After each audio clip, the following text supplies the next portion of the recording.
We're going to read some text from the Bible this morning, from an Old Testament book called Chronicles.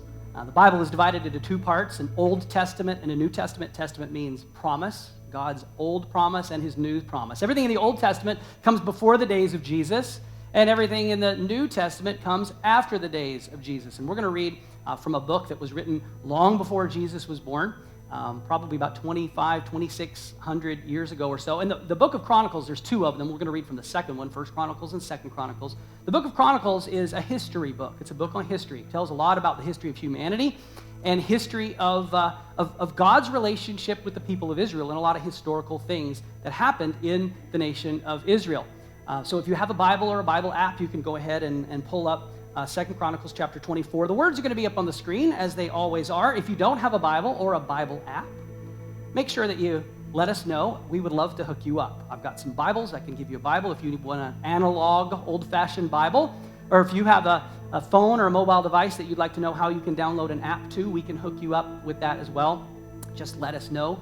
You take your phone with you everywhere you go, and if you have an app, Bible app on your phone, then you can say you have the Bible with you everywhere you go. So we'd love to help you out with that. Make sure that you let us know if you need that.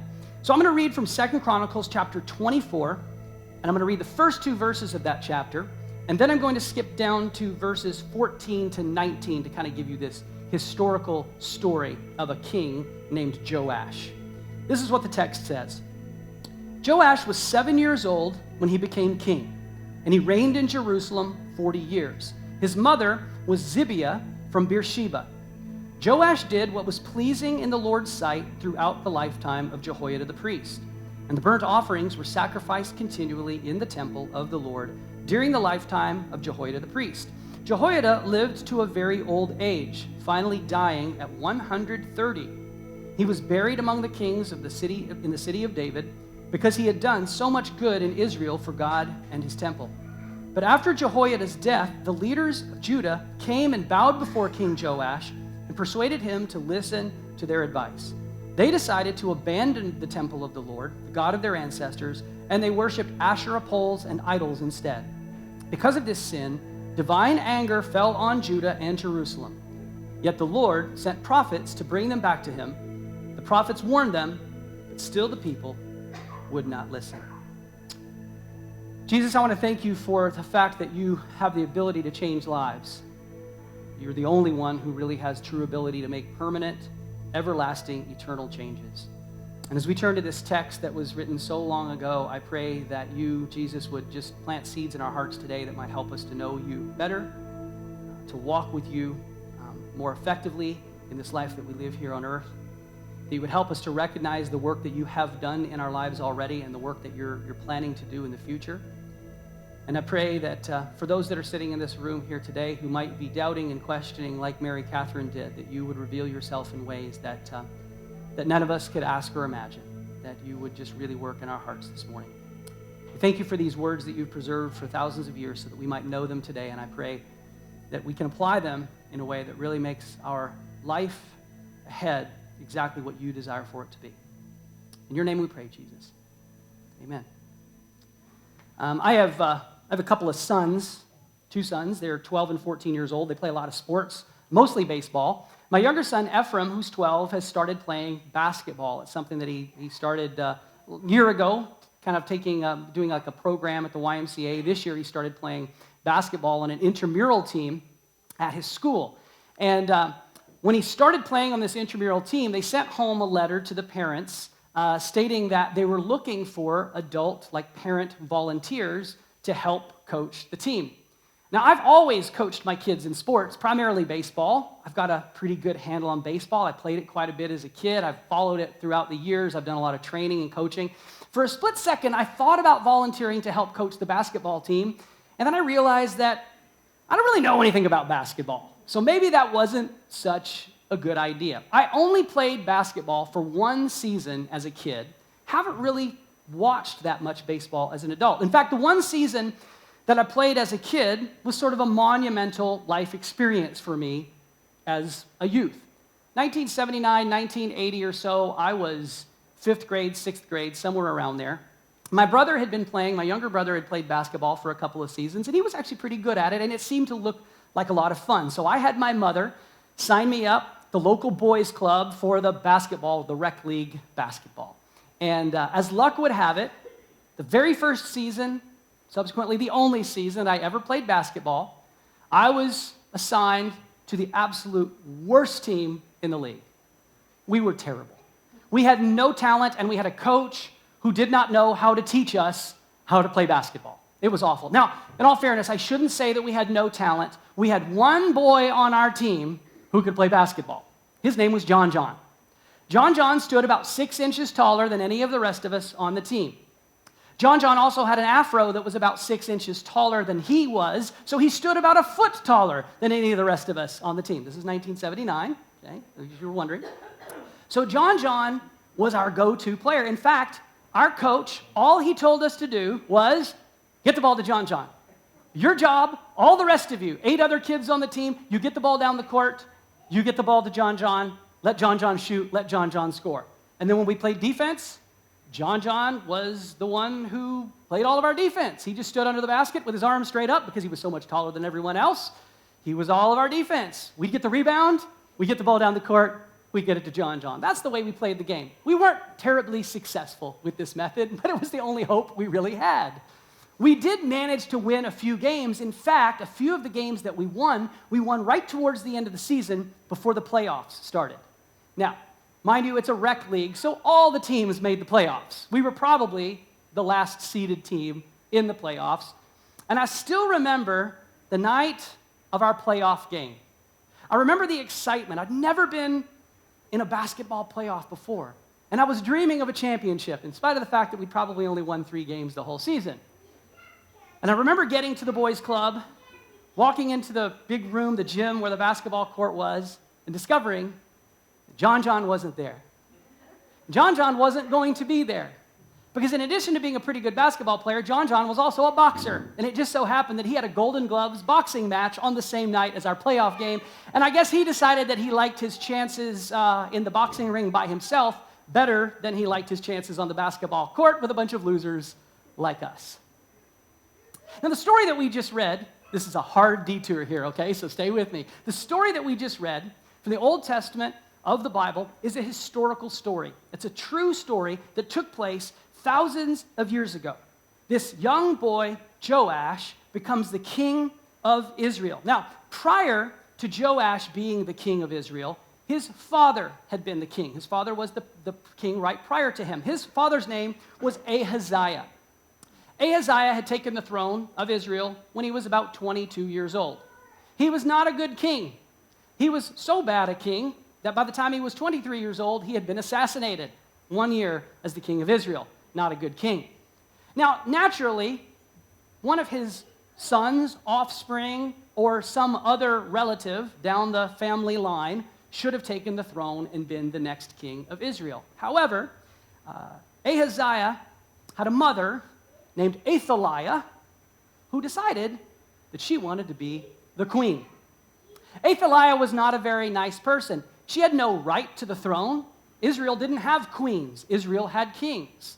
Yet she decided she wanted to be queen. So to assure the fact that she was going to take the throne, to be able to be the queen of Israel, she rounded up all of the possible claimants to the throne, anyone that could have possibly claimed a stake to being the king, and she had them all killed. Mind you, this would have been all of her grandsons, nephews, anyone in her family that could have staked the claim to the throne, and she became the queen of Israel. This is the only time through the history of kings in the nation of Israel that there wasn't a queen. Now, Joash, how does he fit into the story here? Joash had just been born when this took place. And Ahaziah, previous king, the 22-year-old that got assassinated by this time he was 23, he had a sister.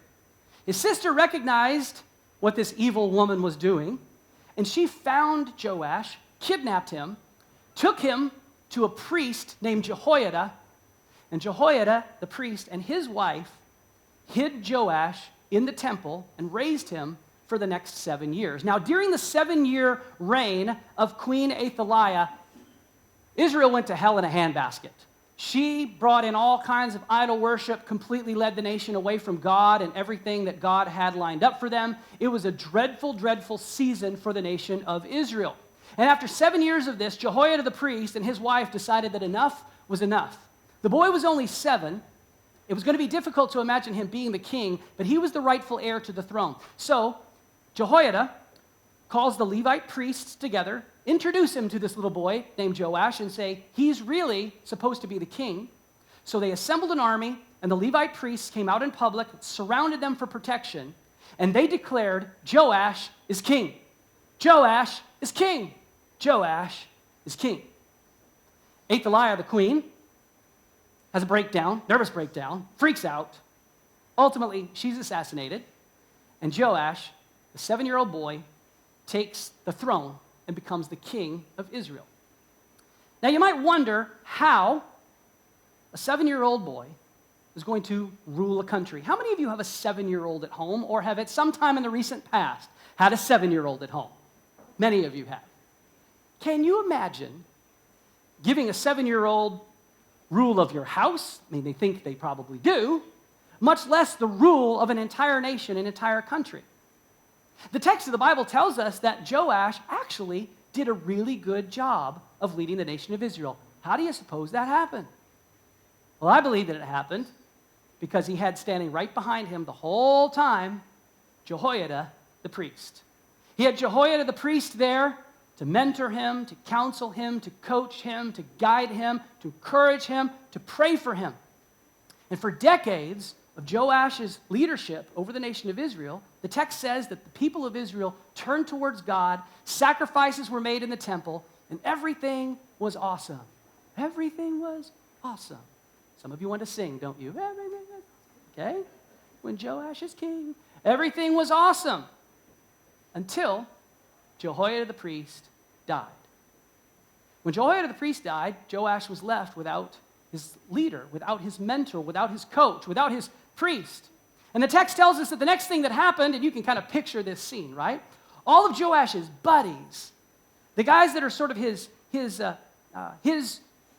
peers, or at least the guys that are helping him lead the nation, they all come around, and the text says that they bowed low before him, and they said, hey, Joash, listen, buddy, for the last 30-odd years, you've been doing things the way that Jehoiada was leading us to do things. We've been kind of doing things old school, you know? We've got this one God, and what a killjoy he is. Like, he's got all these rules for us, all these regulations, all this stuff that we're not supposed to do, this food that we can't eat. But look, Joash, that's old school.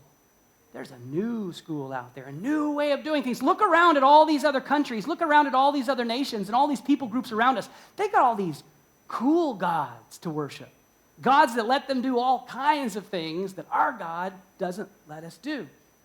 And so, Joash, what we think you ought to do is we think that you ought to establish your own legacy as the leader of Israel. I mean, at this point, everybody knows that Jehoiada is the one behind everything we've done.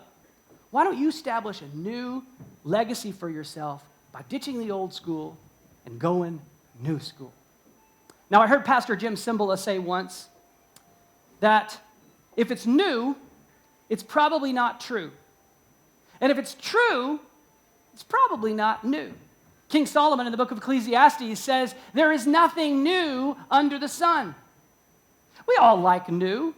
Most of us get into new things. Some of you ladies are very, very fashionable, and you can't wait for the new seasons to roll around and the new fashions to hit the stores. Your new winter line, your new spring line, your new summer line, your new fall line. But hey, you know this. You know this. You know that when you look at all the new clothing lines that hit the stores, that they're not really new. Most of them have a little bit of old somewhere in them. I mean, how many of us laughed about bell bottoms in the 1970s only to see 25 years later what happened? Bell bottoms came back. Some of you ditched all your bell bottoms and you were sorry about that. And so some of you guys, I know you have your acid wash jeans and your parachute pants hidden somewhere in the back of your closet because you know they're going to come back someday. There is nothing new. There is nothing new under the sun. If it's true, it's probably not new. And if it's new, it's probably not true. Ultimately, what happens here is Joash, he turns his back on God.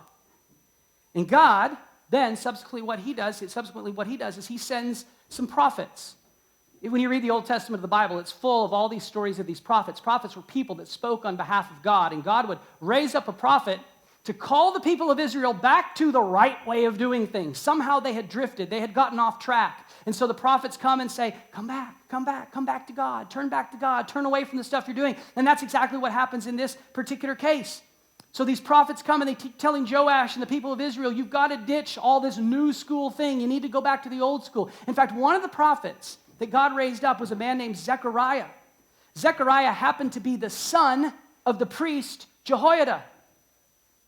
And when he approached Joash and told Joash that he needed to ditch the new school and go back to the old school, Joash's response to that was to have him killed. How quickly Joash walked away from all the deposits that Jehoiada the priest had made in his life, killing the son of the man who'd really raised him, the man who'd been there for him for decades and helping him be a successful leader and live a life that was honoring to God. And in 2 Chronicles 24, verse 24, the text says that the people of Judah had abandoned the Lord, the God of their ancestors, so judgment was carried out against Joash. Ultimately, what happens is God allows the king of Damascus to raid the nation, plunder it. Joash is assassinated in his bed by his own men. What started out as a story, as a life, as a legacy with so much promise, ends in tragedy. I've heard it said many times that a good start is no guarantee of a good finish, is it? Joash had a good start. He had a good run, but it had a very tragic ending. You know, when it comes to our faith life and our faith journey and the relationship that we pursue with God, maybe the relationship we have with God, the relationship we're trying to walk in with God, all of us at some point in time have had a priest. We've all had a Jehoiada. We've all had someone who has gotten us started off in the right direction, someone who's made the deposits in our lives to help us find God and to follow him. In fact, you could probably think of that person right now. Maybe it was a parent or a grandparent. Maybe it was an aunt or an uncle. Maybe it was a school teacher or a Sunday school teacher. Maybe it was a youth pastor or a counselor at a camp. Maybe it was just a friend or a peer. Maybe, like the story of the lady that we saw earlier today, maybe it was a brother someone who graciously and lovingly, yet probably directly, led you to a place where you decided to pursue God and to try to get to know Jesus. All of us, at some point in time, have had a priest, a Jehoiada, invest in our lives. I grew up attending church. I was practically born in church, which is only partly true because I was born on a Sunday, and that was probably the only day that year my mom skipped church. So I was in church every Sunday that I was in the womb. She skipped church to give birth to me, but guaranteed I was back in church the very next Sunday. And I grew up from before I was born hearing the good news that God has sent his son Jesus to die on the cross to pay the penalty of my sin so that I could spend eternity in heaven with God. All I had to do was put my trust and my belief in the fact that Jesus had died on the cross to pay for my sin. I didn't have any question that I sinned. I knew I was doing stuff that I shouldn't have been doing. I knew that I didn't always have a good attitude, and I talked back to my parents, and I lied, and I actually even stole candy at a grocery store one time. Never forget getting caught stealing candy from the Piggly Wiggly. It's another story in and of itself. But I knew I'd done stuff that I shouldn't have done. And so when I was told that I could place my faith, my trust in Jesus, and I could go and spend eternity in heaven with God, that's what I wanted to do. So at about 12 years old, I made a public profession of my faith in Jesus in front of my church family, and I got baptized, and I had escaped hell. Whew. And that was what I was looking for. I wanted to go to heaven. I didn't want to go to hell. Now, I continued to do a lot of stuff that I shouldn't do. And I continued to pray to God to forgive me for all the stuff that I was doing that I shouldn't have been doing. But about the time I hit my mid to late teen years, and as I began to approach my early adult life, I began to feel that this faith system, this idea of God and Jesus, was really, it was the faith of my parents. It wasn't really something that I bought into anymore. In fact, it was kind of old school. And as I looked around at the world, there was a whole lot more new school that seemed to be a whole lot more new cool that I wanted to be doing. So I began to sow my wild oats and a few other people's wild oats. I was off the rails completely for about a decade of my life, my mid to late teens into my 20s. In my mid-20s, I moved to the East Coast of the United States, a city outside of Washington, D.C. in Maryland. And I was getting a little tired and worn down from this lifestyle that I'd been living. And I decided I wanted to meet some new people. I had no friends. I wanted to make some new friends. I decided I wanted to meet some people, and I wanted those people to be nice people. And I figured, based on my experience, the best place to meet nice people is church. There's some nice people here. If you want to meet nice people, go to church. And so I pulled out the yellow pages. Some of you know what that is. Pulled out the yellow pages that I found a church in my neighborhood just a few blocks away from my apartment. And I went and I started attending this church in my neighborhood so that I could meet some new people and make some new friends. And that's exactly what happened. In fact, I met one guy. His name was Greg. Greg was a few years older than I was and a little bit further down the road, actually a lot further down the road in his life and in his walk with God. And Greg began to listen to my story and hear about where I had grown up and what I believed about God, and he took me under his wing, and he became my Jehoiada. He became my priest. He began making deposits in my life. He began to help me understand that Jesus didn't die on the cross so that I could have my sins forgiven so that I can go to heaven. That wasn't why Jesus died. Jesus died on the cross to pay the penalty of my sins so that I could have a relationship with God. A relationship that started now, while I'm still alive, not just when I'm dead and buried. This was news to me. This was really good news to me. And for 2 years, Greg poured into my life. He helped me understand what it meant to walk with God, to pursue this relationship. He taught me how to read my Bible and get to know God through the text in the Bible. He taught me how to pray and how that prayer life was so integral to having this relationship with God. He taught me how to be a good example or representative of God in the workplace as I went to work every day. He taught me how to steward my resources, how to manage what God had entrusted to me so that I could give to God and I could be a generous person. He invested so much in me and got me started off in the right direction. And then at the end of that 2-year period, what happened was the company that I was working for transferred me up to Mississauga, Ontario. And with a matter of weeks of being informed that I was being transferred, I was gone. I was living in Ontario, and as I walked into that season of my life, I was walking into what was the absolute darkest season of my life.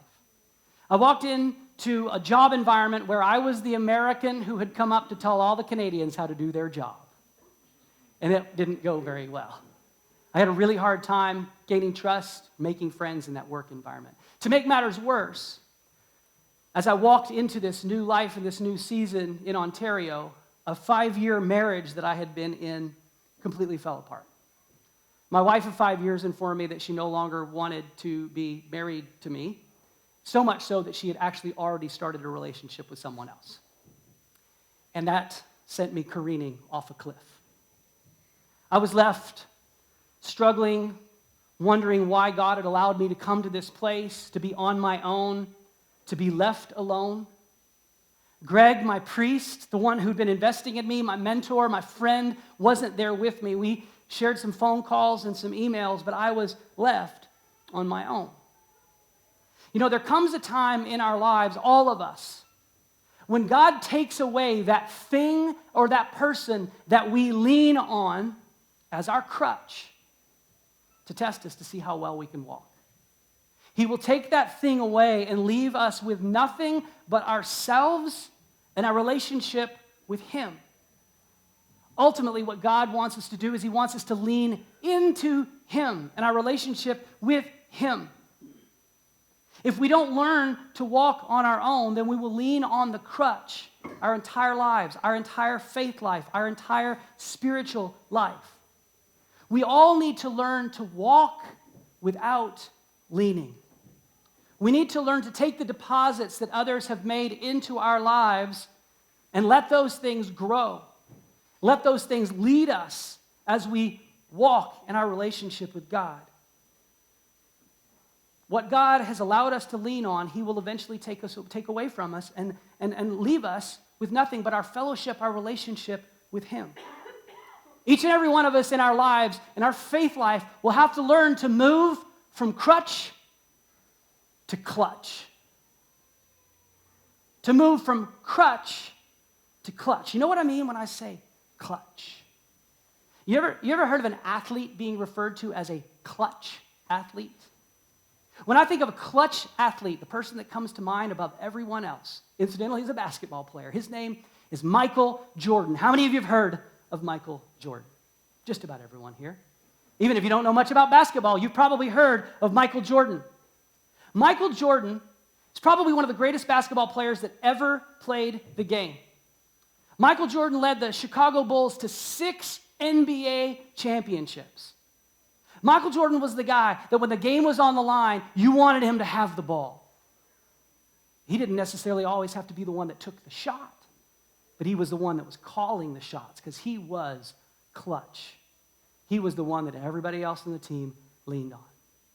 Maybe some of you remember the 2015 Division League Championship Series between the Toronto Blue Jays and the Texas Rangers. Those of you who are my friends in Texas watching this video online, I apologize in advance. I know this hurts. Jose Bautista hit a home run. You know the one with the bat flip? That was a clutch hit. Blue Jays were down against the Rangers. His home run got them back into the game. They went on to win the game. They went on to win the series against the Texas Rangers. Jose Bautista is not the best player who's ever played the game of baseball. He's not the best hitter that's ever played the game of baseball, but he's a clutch player.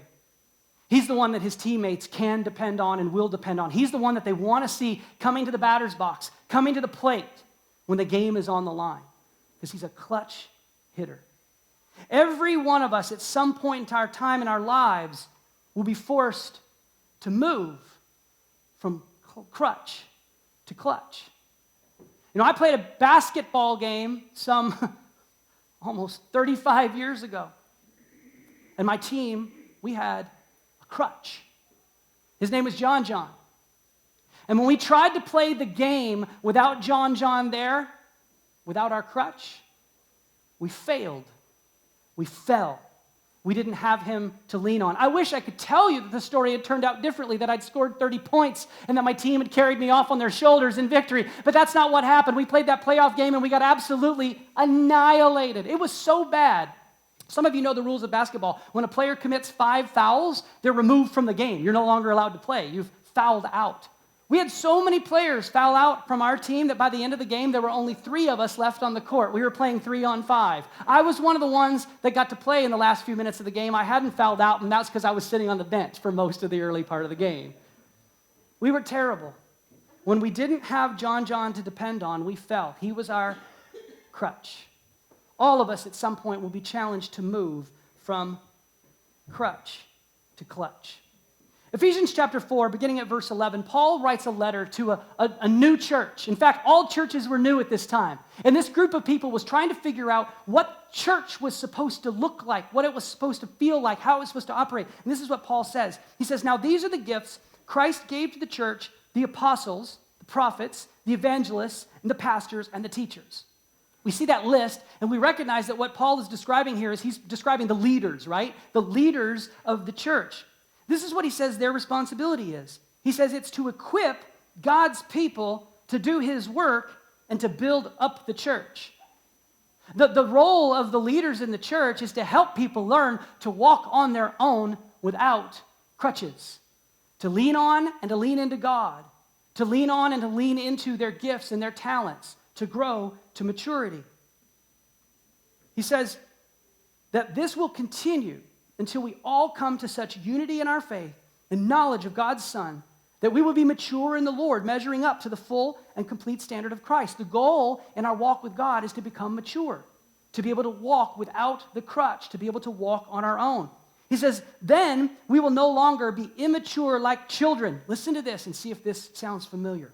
We won't be tossed and blown about by every wind of new teaching. We will not be influenced when people try to trick us with lies so clever they sound like the truth. Isn't that what happened to Joash? 35 years or so under the mentoring, under the leadership of Jehoiada. And as soon as Jehoiada the priest wasn't there, he was tossed around like the wind, by the wind, like a leaf in the wind. People convinced him of things that weren't true because he wasn't mature. He'd never grown to maturity. He couldn't lead the country. He couldn't walk in his own relationship with God without his priest there because he'd never learned to play the game. Now, this is sort of an interesting thing. If you think about it, Michael Jordan is a Hall of Famer. But there were two other players that Michael Jordan played with, the Chicago Bulls, who were also in the Hall of Fame, Scottie Pippen and Dennis Rodman. There was a team effort happening there. While Michael Jordan was definitely a clutch player and the team won the championships with his leadership, there was a team effort happening there. Now, many people will argue that maybe Scottie Pippen and Dennis Rodman wouldn't have made it to the Hall of Fame without playing with Michael Jordan. And that's possible. But I tell you what, a clutch player always elevates the level of play of the others that they play with. Romans chapter 15, verses 1 and 2, Paul again writing to a new church, trying to figure out what it means to be church. He says, we who are strong have an obligation to bear with the failings of the weak and not to please ourselves. Let each of us please his neighbor for his good to build him up. Paul is saying, look, there are going to be some of you in the church that are strong, some of you who are more mature, some of you who are further down the road than others, and it's your responsibility to invest in those who are not yet where you are. It's your responsibility to take somebody else under your wing and to shepherd them, to be a priest for them, to make deposits and an investment in their lives. Teamwork is the key. We work together as a family, as a body. The church is described all throughout the Bible as a body with many parts. This is the cool thing about the body. As we think about the body, there are like the superstar parts of the body, right? The brain, clearly a superstar part of the body. Complex, ingenious, one of God's most brilliant creations. Yet, as awesome as the brain is, the brain can't function without the heart and the lungs. The brain needs the lungs to absorb oxygen, needs the heart to pump the blood so that the brain gets the oxygen that it needs, right? Independently, those are your all-star organs, right? They are your Pippen, your Jordan, your Rodman, but they have to work together.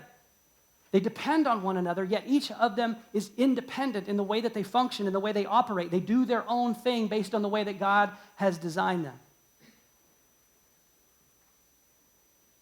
I'm going to give you two challenges to walk away with today.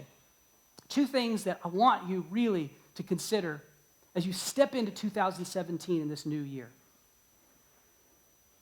First thing is this. All of you could probably think of that person who was your priest in the early stages of your faith life.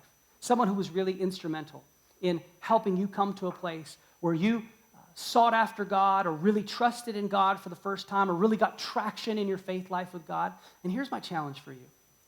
I want you to write a thank you note to that person. Write a thank you note to that person. I put some note cards in the bulletins, and there's some around on some of the seats. This, for those of you who are not familiar with what this is an envelope on which you write an address and you affix a stamp, and then you put it in the mail. This is analog. This is not digital. Okay? And if you're not exactly sure how to use one of these letters, ask somebody who's your parents' age, and they can help you out. They can help you understand how this works. It's cool. You put it in a mailbox, and then a postal carrier takes it right to their house. It's pretty neat. I have written my friend Greg a couple of times over the last 20-plus years to let him know just how much his investment in my life has mattered to me and my relationship with God. In fact, I was tempted to have you all write a letter to Greg this week. Greg, if you're watching this, they're not all going to send you a letter. I hope you watch this because I'm sending you the link. But the truth is, if Greg hadn't made those deposits, hadn't made that investment in me 20-plus years ago, I don't know if I'd be here. And if I wasn't here, I don't know if this church would be here. And if this church wasn't here, I don't know if any of you would be here.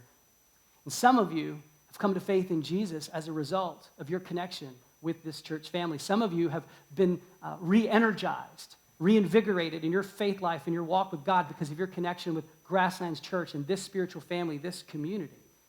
And if Greg hadn't made that investment 20 years ago, who knows if this would have happened?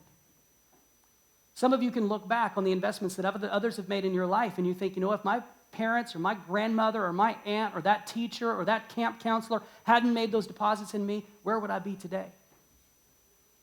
Think about that. This is what Paul writes in Colossians chapter 2, verses 6 to 7. He says, "And now just as you accepted Christ Jesus as your Lord, you must continue to follow him.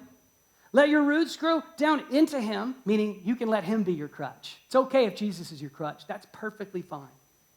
"Let your lives be built on him. Then your faith will grow strong in the truth you were taught, and you will overflow with thankfulness." See, somebody taught you the truth. Somebody told you the truth about who you were and the fact that you had a broken relationship with God and that you needed Jesus to fix it. Somebody taught you that. And Paul says you need to be thankful for that. You need to overflow with thankfulness, not just for what Jesus did on the cross to pay the price, the penalty of your stuff, your junk, your brokenness, but to be thankful for the person or the people that made those investments in your life. The second thing that I want you to consider for 2017 is how you might move from crutch to clutch. And listen to what I mean. Listen to what I mean. This is important. If Greg hadn't taken that time and made that investment in my life 20 years ago, who knows where I'd be today? Who knows where any of us would be today on this particular morning? Greg had no idea 20 years ago that the investment that he was making in my life was going to turn out the way that it has. And the truth is, all of us have someone in our lives that we can invest in. All of us have someone that we can make deposits in. All of us have someone in our lives that we can be a Jehoiada to, a priest to, someone that we can help start or get restarted or to get traction in their faith life. The cool thing about the church is that in this family, there's always going to be somebody who's a few steps ahead of you in your faith journey, and there's always going to be somebody who's behind you in your faith journey. And so as you consider in 2017 how you might move from crutch to clutch, I want you to think about where you stand in regards to this faith family and who you lean on and what you're leaning on. Are you a person who comes here on Sunday mornings and you call yourself a grasslander, you're engaged here to some level, but you're letting other people do everything that happens here on Sunday mornings? Are you a person who's committed to a community group and you meet with a group of people every week to learn and to grow in your faith and to build relationships, yet you lean on your community group leader for everything? Maybe it's time for you to come alongside your community group leader instead of leaning on them all the time. For some of you, maybe it's time for you to step up and take leadership of a group and let other people lean on you. Maybe what you need to do this year is to step into a team. Join one of our teams that makes things happen here on Sunday morning. And I know what some of you are thinking, because people in the church always think this. Well, I don't know enough. I'm not good enough. I'm not mature enough. If you don't think that there's somebody at least a couple of steps behind you in this church, you can go peek through that sliding door right there, or you can go over to the skate park right around the corner. There's a whole bunch of young people in this church who need someone to invest in them, someone to be their priest, someone to be the one who makes the deposits in their lives, because you never know where 20 years from now they're going to be. I'm going to invite my friend Carmen Mazer to come up. Carmen is the leader of our Trailblazers kids team. Come on up, Carmen. Let's give Carmen a warm welcome. Here you go, Carmen. Carmen knew she was coming up. This wasn't a surprise. I saw you frantically taking notes back there. No, just taking notes. Just taking notes, not frantically. No. Not frantically.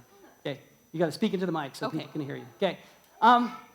What did you write down? What were the things that sort of stuck out to you as you think about this concept of moving from crutch to clutch?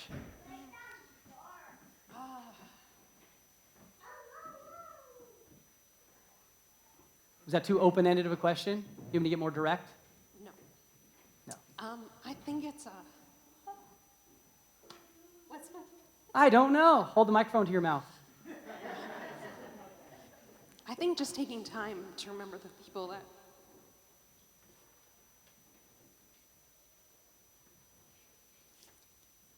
one sec. Everyone look away for one moment. Everyone look at that wall. Look at the white wall. Everyone look at the white wall. Okay, no one's looking at. Okay, now everyone's looking at you again. Okay. Just stopping and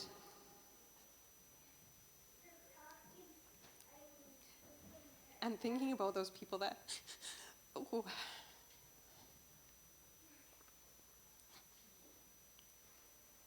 Okay. If your Trailblazers could see you right now, it would never be the same, would it? No, they called me a wimp.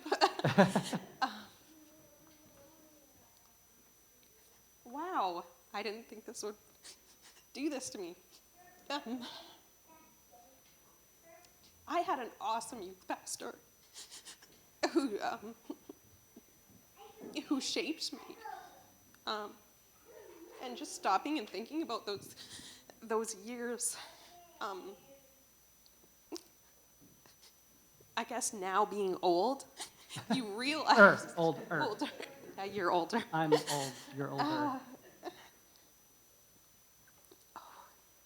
Yeah, realizing all those late nights they drove you home.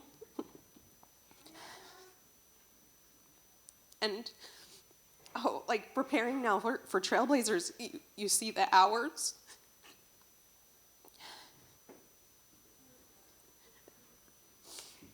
That someone just did because they loved you. And so I'm writing him a letter this week. Cool. I'll shift things up a little bit and let you take a breath. Thanks. Carmen's a team leader here. She's been leading our Trailblazers team since the end of this past summer, end of summer of 2016. One of the things that, as a team leader for me, it's easy to recognize those people that, as leaders, we tend to lean on, right? What can you share with us about what it means for you to be a team leader and to have clutch team players, people on your team that you know you can count on, people you know you can bank on, people that you know are going to bring their best every time they serve? Yeah, good. You know what? In our team, there's people like, for instance, Janetta's in there today. This is her second week, which is fantastic. And Sarah is in there, and she's been doing this since day one that Grasslands has started. So it's exciting for me to be able to say, Sarah, there's someone new, and just to be able to see people grow. And I think a big thing, too, is realizing that day one, you're probably going to suck. But it's actually taking that step and going, I'm going to do this as best I can. And then you get to see the kids grow, but more than that, you get to grow so much. Like I've grown, even reading through the Trailblazers, grade 1 to 5, I think, I've done it since August, and I'm always so excited to open up the new month, because I learned something too, definitely. And it's exciting to know, ooh, they get to do this fun craft, or the things that are going to excite them. So I think my team it's kind of a crazy mix. We're not all the same. It's not all women. We've got 2 guys that come in and help out too, and it's really exciting, and it's fun to be part of the team for sure. I'm going to shift back over other direction here, Okay. and we'll wrap up here pretty quickly, though. Well, actually, let me just throw it back to you, because you have a lot of stuff written down there, almost the whole sermon. Was there anything else that sort of stuck out to you that is going to be sort of a takeaway, a walk away for you today? I think kind of what I said this last time. I think just wherever you are, there's little things. Even just going, okay, I'm going to once a month go and help out in nursery and help with the little kids. It's just the little stuff. Or if you do that, you start feeling part of it's not the inner group. I wouldn't want to say that, but you feel your investment goes up so much. It feels good. Yeah. Yeah, it's exciting, and then every week it's exciting. Let me go back to that. So you made a big change. You've been around Grasslands for a few years, and you've tried a few different ministries and done some things. You'd been in the kids program, and then were out of the kids program for a while. And when you stepped back in to be a part of Trailblazers again, and not to harp on children's ministry, because this isn't really a promo for children's ministry. That wasn't what it was intended to be. It's just what she does, and it's where her passion is. But what changed for you personally in terms of, you talk about feeling like your investment is different. What's different for you since you took the role that you did? Well, I think when we came, I think I always had excuses. My kids were little. Then I started Crumb Fusion. I'm a caterer. So that was kind of going good, bad, and I put a lot of investment into that. And then Bart, out of the blue, said, hey, why don't you lead Trailblazers? And I was like, oh. God told me to say it. Yeah, and I said, you know what? How are you going to argue with that? God told me that you should do this. I'm going to ask Curtis. And to be perfectly honest, I thought Curtis would say, heck no, you're too busy. So when he said, yeah, I think you should, it was completely a surprise. But now it's changed my whole perspective. It's exciting to come. It's exciting to meet the new people, and I like meeting new people. So I get to stand there, and I get to see these little kids running in so excited. I get to meet their parents. So it's really fun, and it's just a whole new perspective on what I was doing before, which was just coming and dropping my kids off and sitting in a seat and just taking. Now, giving, it gives a whole new, it's way better. Good. That's a good thing to land on. I'm going to leave you there because I'm going to ask you to pray to dismiss us here in just a minute. Yeah. A few things that I need to let you know. And then we're going to wrap things up. So here's what's going to happen. We're finished with the actual programmed part of our time together. And what we do here, if you're new, just so you don't know, in case you don't know, is we're going to bring out some good snacks, some good treats, so you can hang out, grab a coffee, grab a snack, and meet somebody. We have 2 tables back here in the back that are round. We call those the round tables. Pretty clever, huh? And what we're going to do is we're going to have an opportunity for you to maybe engage in this topic that we've talked about today, on a little bit deeper level. I want to invite you into the conversation. We're going to have a couple of discussion questions that will pop up here on the screen. And Dan, who is one of our group leaders and elders here, is going to be at one table. Carmen is going to be at the other table. And if you want to go hang out with them and kind of go through these discussion questions, you can do that. And our cafe team will actually serve you coffee and snacks at the table. You don't have to go and stand in a line. You can be served, which is what we want to do. A couple things that you need to know, okay? We are sending 2 ladies named Shelly and Kim to Haiti in a month. And they have planned a few different fundraisers. One in particular that you need to know about, you need to act quickly on, is that they're hosting a steak night fundraiser at Ralph's on January 19th. And they have tickets for sale. The tickets are $25 per ticket. What's the age minimum on that, Shelly? 10. 10 and up. 10 years old and up. It's a whole evening, so I think it starts at 5 or 5:30. It's on the ticket. And up until like 9, and you can just go and drop in, and you present your tickets, and there's a steak dinner for you, steak, Caesar salad, fries, beverages, and gratuity are not included in that, but it supports a great cause. They'll also be having a silent auction. They have all kinds of cool stuff to be auctioned off, so you can not only buy tickets for you and your family to attend, but you can share them with other people in the community. It's really going to be for a great cause. We want you to do that. Also, you might notice that we have some Grasslands merchandise back. We've got some hoodies and some T-shirts. We didn't do this before when we were selling them, but 50% of our of what we sell those for is going to go towards supporting the Haiti team. And we're going to have them today, and we're going to have them next Sunday. Those are the only 2 days that we're going to have them. So if you want a hoodie or you want a shirt, make sure that you grab one today or grab one next week. The ladies will have them at the counter out there in the lobby. We have 2 discovery groups that are starting on January 22nd.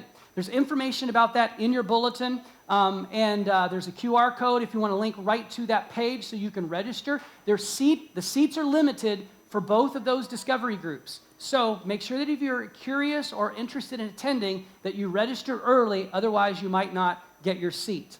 And next Sunday, we're starting a brand new series, 5-week series called Prayer, the Art of Encountering God. This is what you need to know. There is a postcard in your bulletin. And those of you who are Grasslanders know that that postcard is not for you. It's for someone that you know. So we would love for you to invite a friend, invite someone that you know to come out and just explore Grasslands. It's going to be a great series. I'm really excited about it. I've been working on it for over a month, and I think that you'll be really encouraged and really recharged in your faith life and your relationship with God if you'll come and make that investment with us here on Sunday mornings. Carmen, can I ask you to pray, and then we'll move on to the next part of our time together. Dear God, thank you so much for today. And I just pray that we would take January as a new start. And that we would thank those who helped us out so much. Bless this time, and thank you for everyone here. In Jesus' name, amen. Amen.